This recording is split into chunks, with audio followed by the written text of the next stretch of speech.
Welcome. Thank you for joining us for this Kansas Specialty Crop Spotlight Series, Simple Abundance Farm. This series is supported generously by the Food and Drug Administration, the FDA. We are incredibly thankful for their support.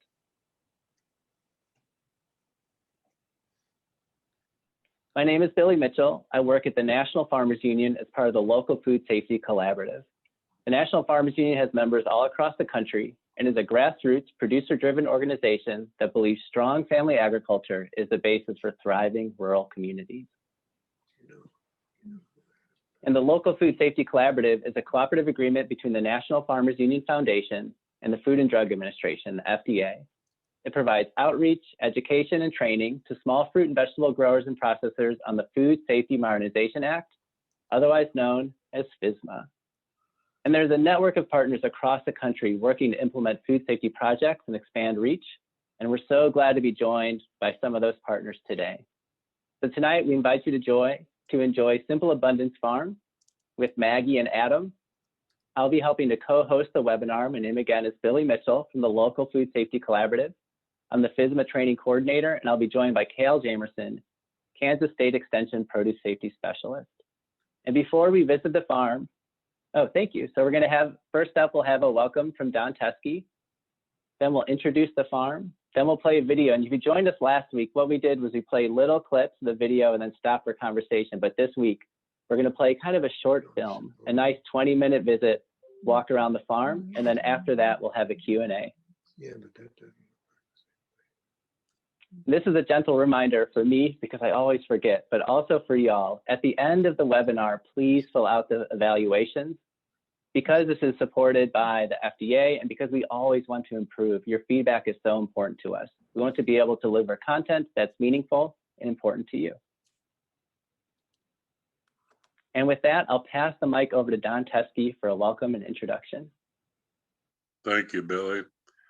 I keep this short and we'll get right to the nuts of things. I just want to welcome you all to our Thursday evening series with the Kansas Farmers Union family.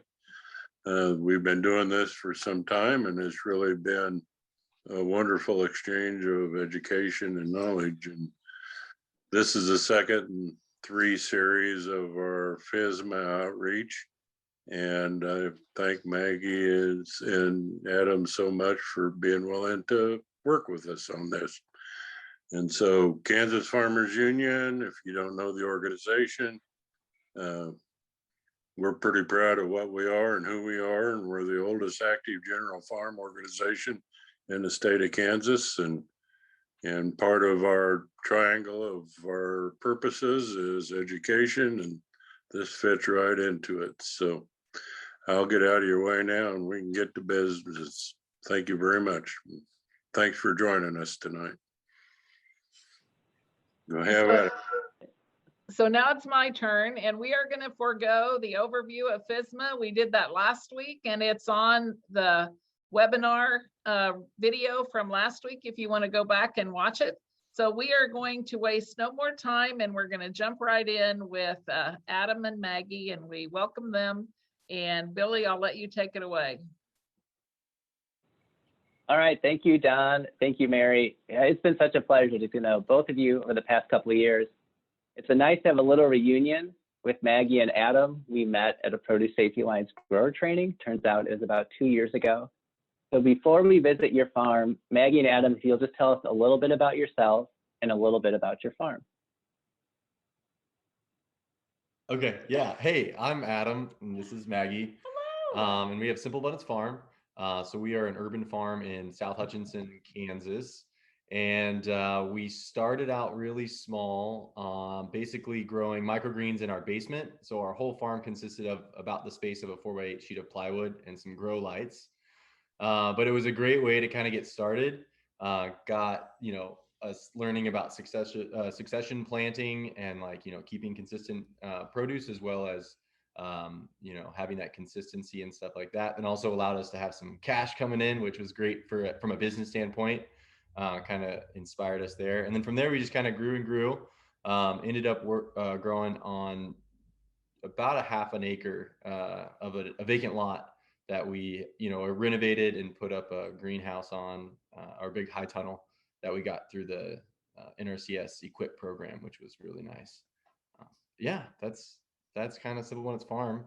If you want to tell about the farm stand and stuff, I guess. Yeah, so we sold at our local farmers market, and then we also opened up our own farm stand just right across from where we grow, and we have a shop building over there, and we started a self-service farm stand, which was a really amazing aspect of our farm. I mean, we kind of started that later in the game there, but yeah, we've just had a really good relationship with our community, and starting an urban farm here, and that was we were kind of the only ones in town who had an urban farm, so Yeah. it's been a fun journey, and yeah, we've learned so much through it, and we both have really benefited too, like as we were farming through all the different trainings and education, and we really we've just learned a lot from other growers as well through the process. For sure. Yeah. Thank you. And thank you for taking the time to share a lot of what you've learned tonight. And that's a big expansion from a microgreens operation up into where you are today. And it's very exciting. So with that, I think, Tricia, if you're ready, we'll head to the farm. Hi everyone, my name is Adam. I'm Maggie. And we are the farmers at Simple Abundance Farm here in South Hutchinson, Kansas.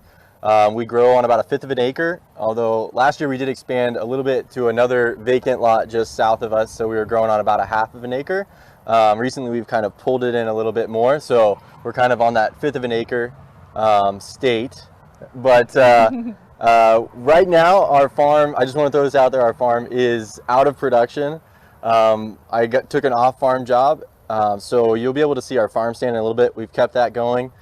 So you'll see our place. We can show you some of the infrastructure, what we built up over the years. But right now, unfortunately, it's not in full production, but we can show you what it was like. So Yeah, so we were farming on this property for the past like 4 or 5 years, and growing organic greens mostly, and microgreens, and then a lot of other little auxiliary vegetables too. farming in an urban setting is great for a number of reasons, but one of the main challenges that we came across was really infertile soil. The area that we were on was at one point, a big portion of it was just a gravel driveway, and the rest of it was just growing Bermuda for years and years and years. So we did have to do a lot of soil amendment in order to bring up the organic matter in our soil, and we saw improvements both in our soil tests that we got from K-State, but then also just in the quality of our produce over time. Definitely got a lot better. Our yields were able to get a little bit higher, and then we were able to use just a little bit less water in our irrigation. And we did that through a number of different ways. We teamed up with some other local farms in the area to get some of their manure, which was good. But in the beginning, we would compost it for a long time, but that's a really challenging to do if you're trying to increase your soil organic matter quickly, because our first year of growing, we wanted to start putting stuff on there. So we actually found a compost maker in Rose Hill, Kansas, and it was really great to be able to bring in dump truckloads of compost that was like finished, ready to go, beautiful. And that was probably the main thing that we did. So it was an investment for sure, but we would bring it in by the dump truck load on 1/5 of an acre, and we were still just like putting, at least 1 or 2 inches on each bed each time we rotated through. And we saw improvement on that pretty quickly. Like I said, a lot of this is just sand and gravel, so anything we could do to help get some more soil aggregate, as well as just it's just like, nutrient retention was a really good deal for us. And so that was probably what we did the most as far as like soil health. Right. Then we do some supplemental nutrient stuff. So we do like feather meal and a few different, you know, rock dust and things like that, just to try and add some more minerals. But like I said, our goal was to try and have the soil feed the plant as opposed to us having to feed the plant each time that we would to turn over the bed. So we got there eventually. Yeah. And when we first started out, we did, I mean, even having our compost trucked in, we did start our own compost just simultaneously to have that, and then to also put any of our waste into as well. So. Okay, so as far as the infrastructure or kind of the layout of our farm, it's changed a lot. We were originally growing basically all two-dimensional. I mean, like you would come out here and it was just a big vacant lot. And over time, we were able to accumulate a few different things, namely our high tunnels, or our greenhouse over here, and our high tunnel over here. And that added a lot of capacity for our farm, mainly in the ability for us to grow year-round. And that was huge. So I guess starting over here, this is a used tunnel that we were able to get from an old folks home that had got a grant to get a new one. And so we came and tore it down in a couple hours, and we had to get it all hauled off that same day. So it was kind of a big scramble, but we had a bunch of volunteers come out and help us out do it. So this one was the second one we put up, and it is a 20 foot by 30 foot greenhouse. We did put on custom made kind of drop down sides to get a little bit more ventilation in there. We basically used this for a few of our more delicate greens, as well as we built a grow chamber for our microgreens and starts so that we could grow those a little bit sooner. So we're actually able to grow microgreens outdoors with natural sunlight, a little bit of supplemental light, but we could grow those year round. And that was a really big thing, because microgreens were a really profitable crop for us. We were really well known for that. And so the ability to do that year round without having to move it indoors and suffer some food safety issues and quality issues when you do that. So we were really excited to be outdoors. We have our Nrcs grant high tunnel. So this is through the USDA's EQIP program. And this is a 30 foot by 72 foot Zimmerman greenhouse. And it's just a small company out of Versailles, Missouri. They're really cool to work with, and they'll help you kind of design it the way that you want. We went as big as we kind of felt we could really fit on this property and still kind of be able to handle it. We are on a small scale, so we try and be as efficient as we can. So one of our metrics that we look to is like the dollar value per square foot when we're determining what crops to grow, and then the metric as to how well we're growing this crop. So if the yield is bad, you know, that kind of thing, that can affect it. So we really tried to focus on growing a really quality, high value crop. And tunnels are a great way to do that, because you have the added wind protection as well as like rain protection. You can control how much water it gets and when it gets water, as well as, like I said, just the hail protection, all kinds of stuff like that that would affect some of our high value crops. So right now we have a tomato forest in there. That was one crop that's really good to grow in a tunnel. You can do some trellising. So in that case, we're growing indeterminate tomatoes, and we're doing a single wire trellis that you can then lean as you like rotate them down. And you know, you can grow tomatoes then starting, you know, May all the way through till November, depending on how many successions you have. So this is a passive heated greenhouse, so there's no actual heat that we do in there. The beauty about growing in Kansas is that we have lots of sunny days. So even in the height of summer, or in the height of winter, if you go in here, it can be 20 degrees out here, it's still 80 degrees and beautiful. And in some cases, the challenge is keeping it cold enough so that our plants aren't going from 80 down to, you know, 32, back up to 80 the next day, and then down to 24 the next night. So that was a big deal, though. Having this tunnel allowed us to, as a business, to grow and increase our capacity, basically to sell year round. So we are all on city water, so we're a municipal water. That is an interesting thing to be, you know, it's something that you have to obviously pay for the water. One thing that it does provide for you is at least a better idea of what the quality of the water is, as far as how safe it is. So it's all potable here. We maintain or keep an eye on what our city, what their test results are. So we do have the cost of water, but again, when we were getting started in an urban setting, it just made a lot of sense to use a municipal water source. We didn't have to drill a well. We didn't have electricity on the lot, so you know, how do you run your well pump, that kind of a thing. So just being on a municipal water source allowed us to farm right away, basically. So originally we're on drip, and then we moved to almost all overhead, and then now we've transitioned back to mainly all drip. And drip is, I think, easily the best for crop quality, because you're not getting your leaves wet. You have a lot less mold issue.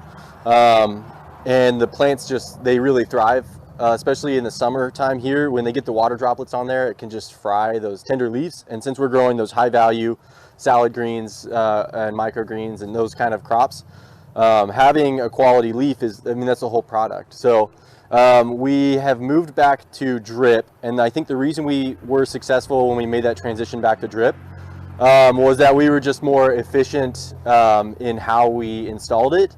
And how we set it up. So having like consistent headers and running 3 drip lines per bed, and everything gets on the 3 drip line, everything's on 4 rows per bed, you know, that kind of a thing.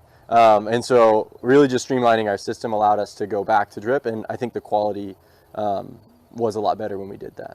As far as irrigation goes, farming is really interesting as far as finding irrigation controllers and timers. It can be one of those things that you can either make it work, you know, kind of an ad hoc, just like this controller over here runs this, you know, hose. This one over here runs that one.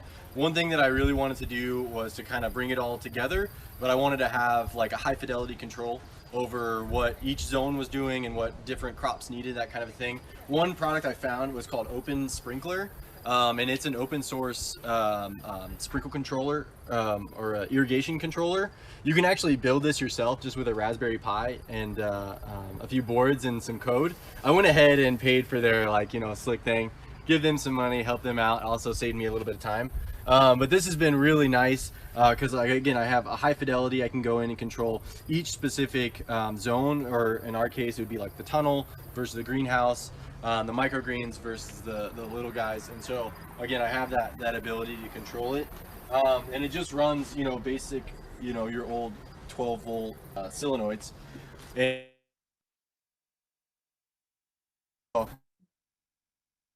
I'm like, man, it is really hot there. I'm gonna just go ahead and kick and sprinkle this, you know, other crop, that kind of a thing. So Open Sprinkler, I'm a huge fan. They do a really great product, and they're constantly updating it. It's one of those, it is open source. You can get in there and actually work through some of the code if you want. Around here in an urban setting, we do have a lot of bug pressure. Some of that's just like residual since they found us and then they kind of stay. We have had some really mild winters lately, so we haven't had those hard freezes to knock down the pests. So I would say on a bug level, we definitely have, like, you know, just the basic stuff like grasshoppers, aphids, especially growing in a high tunnel in the wintertime. Aphid pressure can get pretty high. We've done some insecticidal soaps, BT for, you know, mainly for our caterpillars and stuff, not necessarily for the aphids. And then we've released a lot of ladybugs as just like a insect control. And then we would go out into tree rows and find praying mantis egg sacs, and we would probably throw like 30 egg sacs in here and just let them go. And that helped a lot once we started seeing them kind of get there. The challenge that we found with insect control using other insects is that in an urban setting, they don't have the natural places to go and hide throughout the year and then in the winter time. So basically you're always having to bring that back, as opposed to having a more natural ecosystem in which they can kind of thrive on their own and then just happen to help you out as you need it. Mm-hmm. We do have some larger pest issues. So mice is probably a big one. One of the ways we try and mitigate that is mainly just trying to keep our place as clean as we can, you know. So trying to pick up like row cover and stuff like that to try and not let them have a bedding space. try and keep the corners of your greenhouses clean so that we can just, you know, see if there's any issues in there. And then obviously just mouse traps, you know, little peanut butter goes a long way. They love it. So we do have some cats in the area. That's probably our other pest. We don't really have any mitigation for it other than before we would harvest, we would do just a walkthrough. And if we saw any, you know, issues with that, you just drop a flag and then just harvest around it, basically. Yeah, rabbits were the same thing. Basically, the rabbits, so we had just basically a mentality of we would plant 25% more than what we thought we needed. And that 25% was just for the rabbits and for the bugs and, you know, whatever you're just going to end up having. Right. And that worked out really well for us. And oftentimes we could actually harvest almost the whole bed. Yeah. But as far as like the rabbits, we had a ton of rabbits, but just never really saw the impact that they made. They were selective, I guess. And I think another thing, just the nature of like what we grew, we had a lot of quick rotating crops. Mm-hmm. So it's like, if a bed just got really out of hand with the insects, you know, it's just like, we just would start again. So yeah. One technique for weed control that we found to be really effective it's called occultation. Basically what we're doing is we're covering up the ground with tarps in order to first germinate the weed seeds that are in the top 3 or so inches of soil, as well as prevent them from growing, and then prevent any weeds that are there from being able to grow and produce seeds. So as you can see behind me, we've done a number of different experiments in Kansas. A lot of people might not know this, but it is very windy. And and so we've done a number of different things, ranging mainly our first attempt was insulage tarp or plastic. And a lot of other growers in different areas talked about how great it was. And we found it was just too light for Kansas. Basically, it would just always take off, and it just became really challenging. We ended up finding billboard signs. The vinyl signs work really well, and we were able to get those from a local company actually for free. They're getting ready to throw them out, and so we were able to snag them, and they work really well. They still require obviously weighting. We have cinder blocks all around here, but as far as just like the wind tolerance, they do a much better job. The reason that we have everything tarped right now is because this area is out of production. But again, if we don't want to have a total crazy mess of weeds, we try and keep it covered. So at that point in time, we can just lift it off and you've got, you know, that beautiful ground that you can kind of go back into. When we were in full production, if you kind of take a look, basically we have these crops over here. They're kind of towards the end of their life. At that point, what we would do is either clear the bed just by cutting just below the surface of the soil and leave the roots, or in some cases we would go ahead and just tarp it with all the plants on there as well. And basically everything would just slowly die out, and then the worms would come up and basically till the soil for us. Then at that point we could pull the tarp off. You've got a nice weed-free bed. Put in your soil amendments, compost, you know, feather meal, that kind of thing. And then we used a tilther just to basically make the top 1 or 2 inches of it, you know, beautiful. And then we would run our seeder through it or transplant directly into it. And that saved us a lot of time as far as like manual labor. It did mean that those beds were out of production for a little bit longer. But we found that the added labor savings like made up for it, basically. Hey everyone, welcome to our Simple Abundance farm stand. As you can see, painted up on the street here. We are right next to a road, so you're going to catch some road sound. One of the beautiful things about being in an urban farm is that we have easy access to our customers. So on 90% of our customers are all in the South Hutchinson, or kind of surrounding area. And so we're within a few minutes for them to get out here. And there's something psychological about driving outside of town that people don't necessarily want to do to go visit a farm, but us being in town has meant that it's really easy for them to come and visit us. So yeah. We can slip inside where it's a bit quieter and show you guys around a little bit. This is the inside of our farm stand. What we just were kind of struggling with was mainly once farmers market, which was like 90% of our sales were going through a farmers market. Once that season ended, we lost access to our customers. And since we were growing year-round using our high tunnels, we had produce year-round, and we wanted to try and figure out some way to connect the two. At one point, we were going to winter farmers markets in Wichita, and so we would tell our local customers here in Hutchinson that if they wanted to buy our local produce that was grown a block from them, they had to meet us 45 minutes away in another town. And so we didn't feel great about that, and we wanted to continue to support our local food shed. And so our goal and our dream was to start a farm stand. It started really, really simple. Basically, it was just like a fridge we bought on Craigslist and our vegetables. And since then, it's grown. We have a number of different vendors that come and supply the farm stand. So when our customers come, they get access to everything from locally roasted coffee to farm fresh eggs, fresh cheese, fresh baked sourdough, meats, kombucha on tap, all kinds of stuff like that. And again, it's slowly built up over time. In fact, we've even been able to bring in other vegetables from other growers, so to kind of encourage those people to continue to grow year-round, to have a space to sell.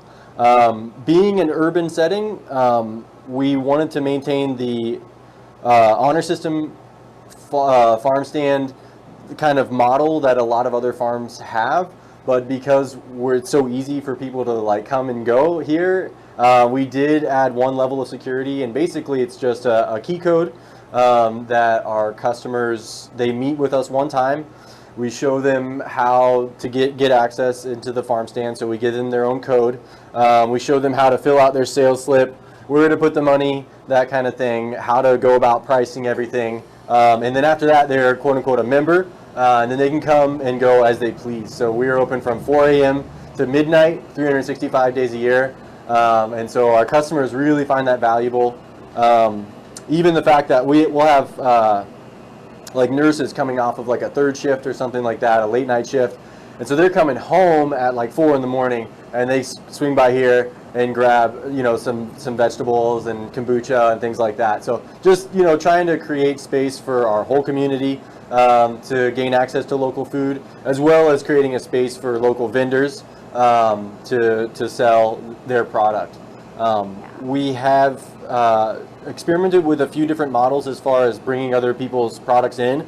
One of the things that we want to do is encourage the other vendors that we work with.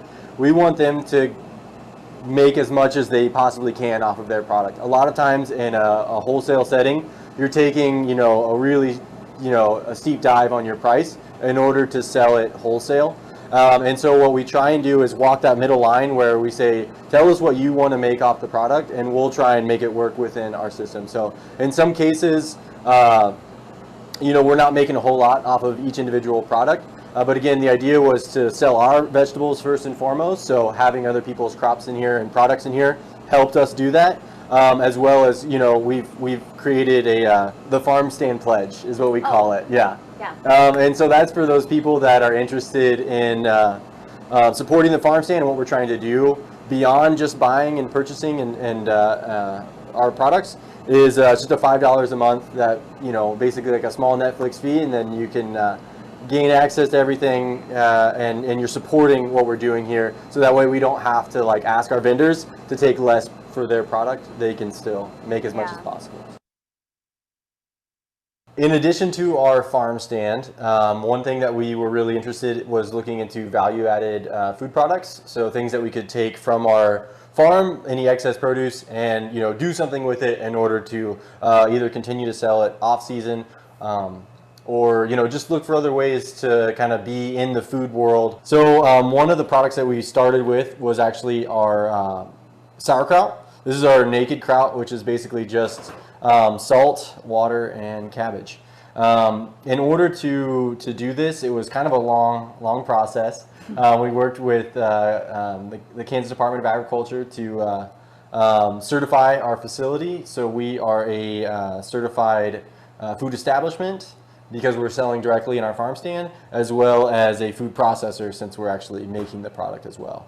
And so there was a lot of things that we had to make sure we had, like our wash sinks, as well as our 3-bay sinks over our sanitizer strips, all kinds of stuff like that we had to have. But the end result was that we actually learned a lot about food safety, and a lot of that then translated over to some of the practices that we're using in our farming.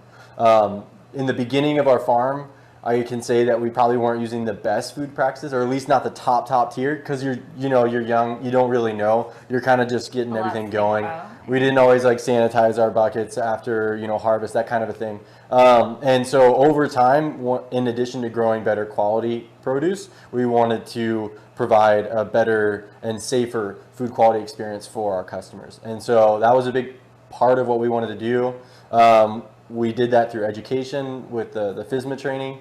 And that was important. And then again, by certifying our kitchen, it made us make sure that all of our ducks were in a row and we're ready to provide a healthy product for our customers. Since one of our main crops is salad greens, cleanliness is really important. Obviously, people are going to be eating this product either out of the bag, which we always encourage people to do a little an additional wash when they get home. But theoretically, people could eat our produce right out of the bag. One of the ways we achieve that is through an air bubbler. So this is like just a real basic air pump that flows through PVC pipe that has holes in it that basically creates that jacuzzi effect. That helps knock a lot of the larger debris off of our product, as well as when we have aphid pressure, that kind of a thing. If you keep bubbling it, and then we've got basically these guys that we can scrape all the pests off, and then do it again, and then do it again, and then do it again, and by the end of it you have a fairly clean crop. Then it goes into a second rinse over here, and then it goes into a third before it goes into our salad spinner. One thing that we found as far as like selling product was that the drier the product was, the longer the shelf life. We experimented everything from using fans to just spinning it to, at one point I had it in a laundry bag and I would spin it over my head kind of as we were building our infrastructure up. We found that spinning it is by far just the most effective. The fans get it a little bit drier, but it takes so much more time, so we didn't feel like it was necessary, or we weren't making that time back in the form of like a higher product or a higher value for the product. So we feel like spinning has been good.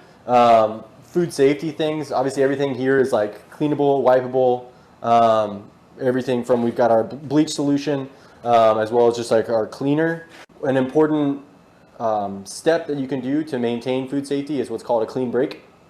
So since we do value-added products, anytime we're in here washing vegetables straight from the field, obviously, you're bringing in dirt and grime and all that kind of stuff just because it's, it's a natural product that's out in the world.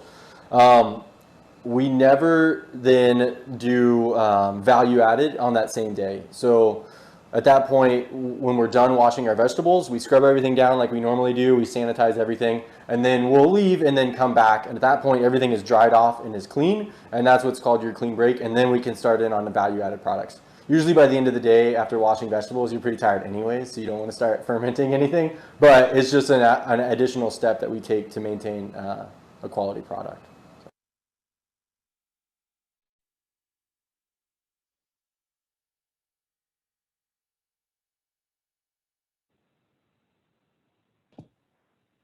Adam, a sudden end to our tour of your farm. There were so many consistent themes for those that got to be with us with Susan and Don last week. Just the community aspect of what y'all are doing, how beautiful your produce is, and that it's a bit of a family operation. I think the folks might have noticed the smallest employee on your farm. Do you just want to give a shout out to who that was helping you out? Yeah, that's our son Arlo. And actually, just before this, Billy and I were chatting, and Arlo was 2 when we did our FSMA training, and he came to the training with us. And I don't think he added a whole lot. He might have taken Maggie away from it, but he certainly brings light to our farm and to our community, and people always love to come out. We always say he's quality control because he's always out there eating dirt, making sure it's okay. We'll have to talk to Cal and see some type of honorary PSA grower certificate for Arlo. It's the youngest attendee.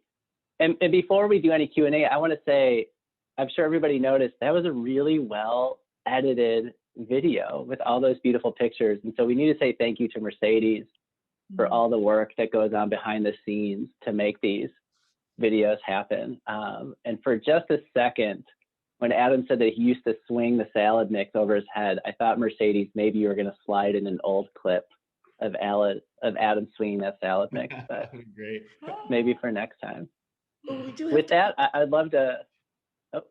shout out to Cal. I had a panic-induced dizzy spell, and Cal had to take over once filming once we entered the kitchen area. So thank you, Cal. Team approach. Yeah. Well, Cal, I think that's a really good transition. So I want to say to everybody in the audience, please utilize the chat box, or if you have a question, you can come on video or just come off mute and ask it. But Cal, I'd love to pass the mic to you and kind of just lead a little bit. Were there any food safety things that jumped out at you, or any additional questions you want to ask Maggie and Adam? No, the key takeaway though is, like you said, they did the training years ago, and most of us start not knowing everything we're supposed to do. But it's always great from the educator side when people come actually wanting to learn and then take what you tell them and try to implement into their farm as best they can. And they are a perfect example of that. I appreciate that. Yeah. Yeah. And y'all keep saying that you're an urban farm. And when I hear urban farm, I think like Atlanta, Chicago, Detroit. Is Hutchinson a similar size? Can you kind of place us? How big of a urban area are we talking? Yeah, we use urban loosely. I mean, as far as like Kansas is concerned, we're relatively urban, I would say. Right. But no, it's so Hutchinson is a population of about 40,000 or so. And then we're in South Hutchinson, which is an adjacent municipality just to the south. And it has maybe 5,000. So all in all, I mean, it's still a relatively small place, but that being said, I mean, it is within a city, and so that's kind of where we get that urban feel from it.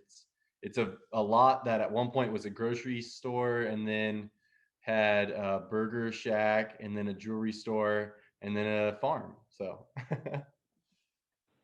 yeah. And I know you had mentioned the insect pests. I'm not surprised the bugs found you, because those vegetables do just look beautiful. They look really tasty. Are there other issues that just being in an urban environment bring that you might not always find in a rural area? Yeah. I think for us, I mean, especially having never farmed before, I think we really had a lot of benefits to being in an urban setting, especially when we talked to other growers who were in the country, because we really did have less, like animals to contend with and things like that would, come and eat your crops. And so really for us, I mean, there were actually a lot more benefits that we noticed than there were drawbacks to being urban. So, yeah. And like one, I mean, kind of anecdote along those lines is we apprenticed on a farm in Seattle, and it was a little bit more. Oh, hey, buddy. Yeah. All right, this is Arlo. Hey, Arlo, you want to say hi? You just say hi.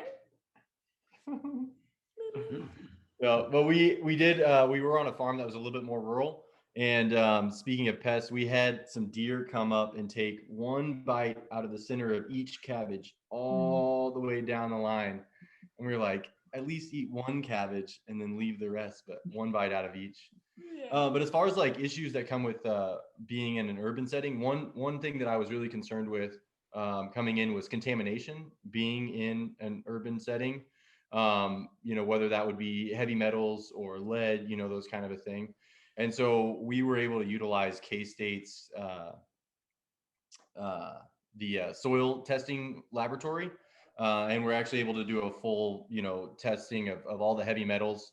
and everything came out fine, which was good because that was something I was concerned about, with being in that urban setting. Yeah, and another thing, like we didn't have, like, when big would come, we didn't have like the flooding and things that in the country.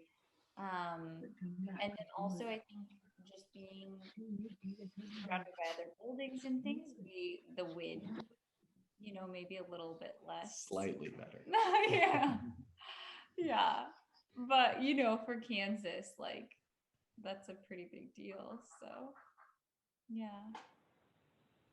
Very cool. Cal, is there any advice you want to give folks for doing soil testing for the first time or even the 10th time with extension? The big thing there is if you don't have good soil, you're not going to be a successful farmer, generally speaking. So you kind of need to know what you're starting with and how you need to amend it. The truckloads of manure and other aspects will drastically increase your soil's ability to grow produce. Mm-hmm. Yeah. Well, and one area that we saw was like slightly lacking was the ability to take our soil test, the results from that soil test, and then like put that into an organic context. Because when you get the test result back, it says like 3 pounds of nitrogen fertilizer per 100 foot, whatever. And it's like, okay, that's good, but it doesn't really help us to understand what we could do in this organic context. So we really had to kind of reach out and collect a little bit more information and glean that from other growers. And even in extension, we were able to reach out and get some help in that direction as well. So, yeah. And you were using an amazing mix of like manure, feather meal, compost, minerals. So it really takes all these ingredients. Mm-hmm. Mm-hmm. We got a nice question about your farm stand. Mercedes is curious about the response to the farm stand by the community. She's just wondering, was it hard to get the word out? And do you know kind of what are the demographics of your members? And then I just want to say the idea of, I used to work third shift at a hospital, and the idea that I could have gotten off work and gotten fresh local produce is incredible. So that's such a nice touch. But yeah, how did you get the word out, and what does your membership look like? Yeah, so that was a huge draw. Like you said, just being able to pop in whenever, any hour of the day. And we first started selling at our local farmers market. And that is really where we got most of our customers to the farm stand. Just because it was a really beautiful transition from the end of the farmers market ending and then going into the winter season. And so we knew we could still grow in our high tunnel through, the shoulder season and into the winter. And so we just kind of, at the farmers market, told our customers and handed out, flyers or whatever. And then, so then it was just a nice transition. Then the farmers market ended and then just started going to our farm stand in the winter. And then that just continued then through the next years. And then after that, it was really just word of mouth. We did get a lot of people who were utilizing the farm stand, and then they would tell friends. And then, just about how convenient it was and how, you could just pop in after work or whenever. You didn't have to interact with anybody. And so, yeah. Yeah, I wish we had something in our small town like that. It's really just a benefit. It's very cool.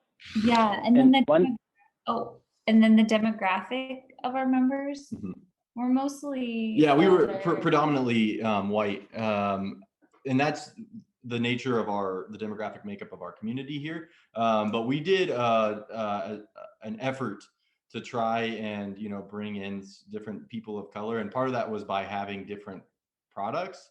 So one thing we kind of specialized in was collard greens, and once that word started to spread in the African American community that we had really good collard greens, then we had a lot of people reaching out to us and asking us for those. So that was a lot of fun, because then they would all we had a couple of customers in particular that would basically reach out every week to get some greens. And then at that point, just through conversation, they taught us their recipe and things like that. So it was just really fun to be able to connect and experience that. Yeah.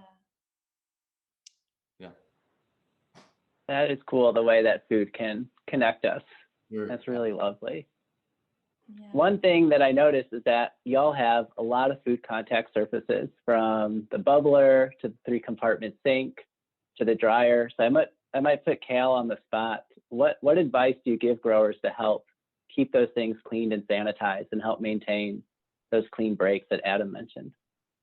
Anytime you can remove washing produce from the equation, you're going to make life easier on yourself. If you can't, I highly encourage using a sanitizer in the wash water. It will prevent cross-contamination of your produce. And then as far as the actual cleaning and sanitizing, it's as simple as using a detergent and a sponge, scrubbing it up, rinsing, and then applying a sanitizer to a food contact surface in between runs. And you have taken great steps to limit the risk to your consumers. And do y'all want to talk a little bit about how you built that dryer, your green spinner? Oh yeah. Yeah. I found some plans on the internet as far as using an old washer that specific type of belt-driven washer, so that you can like trick the motor into spinning just when you want it. And we put it on a timer. But because it was a used washer, that, again, food safety things became a concern. So we actually have a removable basket that I was able to make so that that could come out, be sanitized and washed, and then that's the only contact surface that the food is touching. So yeah. That's cool. I saw that it's the black basket, right? You could tell that you were able to pull it in and out, and that's a big recommendation that we make. Yeah, it was. It's, if you just look up Greens Bubbler, they're like, I bought the plans because I wanted to support the guy who did the effort to draft up the plans and get everything kind of lined out. But it was really great videos and step-by-step instructions. So if you're at all looking to do production greens, and are looking to washing as being a way to add value to your crop, which, like Cal said, isn't necessary. You can sell it unwashed, but it's, if you want to take that next step and get that a little bit premium price point, then washing is important, but then drying is important. So that's definitely worth reaching out to, because the spinning it over my head was completely unsustainable.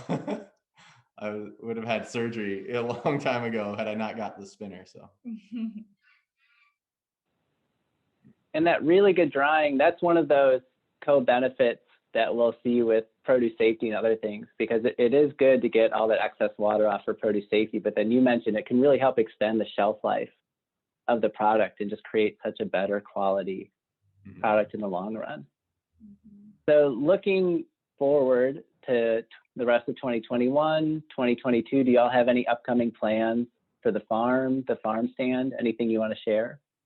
Yeah, so we kind of had a big transition. I kind of alluded to it towards the beginning of the video there. I took a job in the solar industry, so selling and designing solar arrays, kind of keeping that green style going. But it did mean that the farm kind of had to transition. And so at this point, we've actually opened it up to kind of our extended family, and it's become a big family farm. And so we're not actually selling any produce, but we have a lot more hands on the farm growing vegetables. And so that's been really fun. And it feels great to garden, except I don't know how to garden. So I can grow like 100 feet of carrots a lot easier than I can grow like 5. So I just, that's been kind of the transition this year. Yeah. So. Yeah. But. That I feel you on that. I've never been able to figure out how to garden, and I love growing vegetables. I can really grow vegetables. I cannot handle houseplants. For some reason, I just have houseplants that don't make it. Man, this is, I feel like kindred spirits here. Yeah. I'm right on board with you. Well, before we close out for the day, Cal, do you have any last food safety guiding thoughts that you want to share with us? No, I think it was covered pretty well. Great, thank you.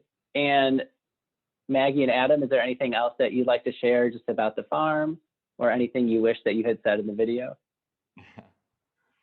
Maybe just a broader context, and we really appreciate the community that's kind of cropped up around, no pun intended there, around like farming and just being able to be a part of the Kansas Farmers Union has been a big benefit to us, and being able to spread the word and like connect with other growers.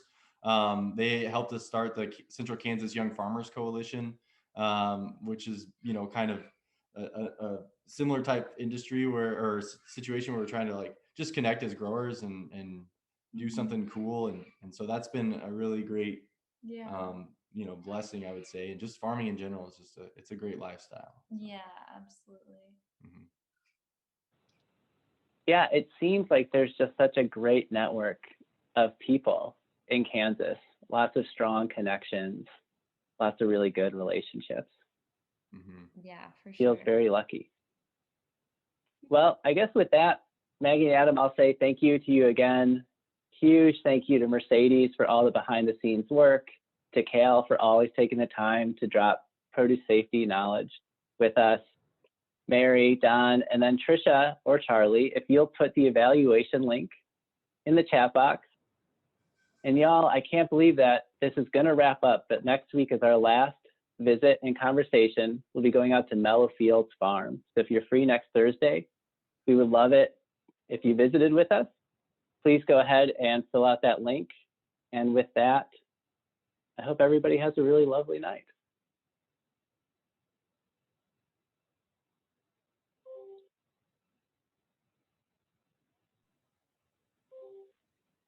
Thank you guys so much. Okay.